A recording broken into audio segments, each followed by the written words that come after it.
Karl-Anthony Towns. Big cat. He's on the Minnesota Timberwolves. It's been a little dramatic around the Timberwolves of late. And he has an extension offered to him. And he's like, you know what? I hear about this meeting between y'all and Jimmy Butler. Seems like there's something going on there. I don't know who called the meeting. I don't know what's going on. But I'm not going to commit to this franchise for the prime of my career, in essence, until y'all figure that out. He's reportedly not going to sign the extension until the Jimmy Butler situation, whatever it is, gets resolved. What does that tell you about what's going on in Minnesota? Well, we've talked about it a couple of times on this program. I talked about it during the season. We talked about it yesterday that there's clearly a fracture between Tom Thibodeau, who's the leader. They gave $50 million to not only coach the team, but to make roster moves. Mm-hmm. He brought in Jimmy Butler, who he's familiar with, one of the top players in the game, a terrific performer, still an all-star level player, still in his prime as well, and what it takes for the work ethic of the young players that they're trying to lead. Mm-hmm. Karl-Anthony Towns is first in line.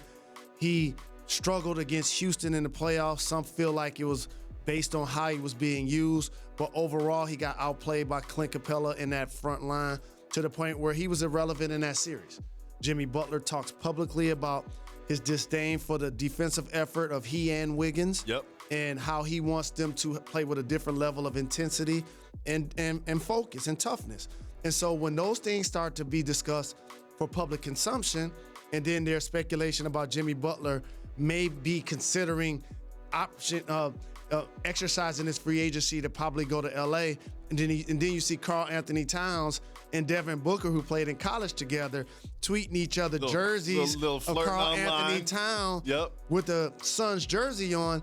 It's too many unopened wounds that if you're the Minnesota Timberwolves, you got to close them. I don't know what's going on in Minnesota. I don't pretend to know things I don't know. I don't want to speculate about how relationships are going that I don't know about. But I'll say this.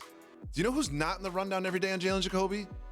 The Jazz, the Nuggets, other teams that are kind of right there, right around the 8th seed in the Western Conference. You don't hear anything about those teams. But for some reason, the Timberwolves always have some sort of drama swirling around. They're signing some ex-Bulls, or someone's unhappy about something, or someone tweeted this, or someone did that. And where there's smoke, sometimes there is fire. And I'm very curious to find out what comes out of this Jimmy Butler meeting. Jimmy Butler tweeted about that meeting that everyone reported was on Monday. And here's what he said. He said, exactly why people need to stop believing what you see on the internet. I didn't have no meeting today. It's tomorrow.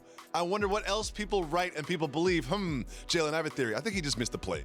I think it was set for Monday. He missed the plane. And he's like, oh, no, y'all are wrong. It's actually on Tuesday.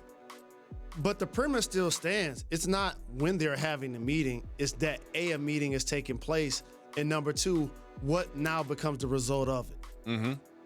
Well, like I said, where there's smoke, there's fire. And some of those sparks were this comment from Jamal Crawford. Jamal Crawford, who's formerly on the Timberwolves, currently a free agent. He said, quote, about Minnesota, for me, it just wasn't a happy environment. I just wasn't happy.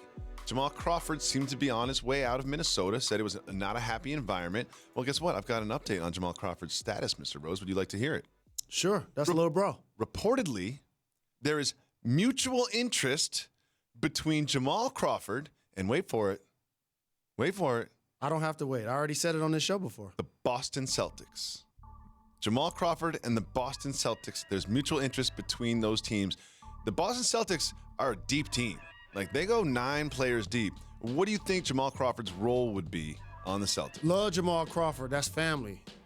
And like you, a JRLA supporter. Don't like him in Boston. Oh, really? He's not going to fit. I played with him in Chicago and in New York.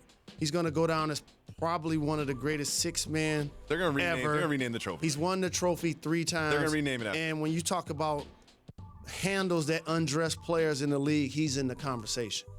He needs a lot of room to operate.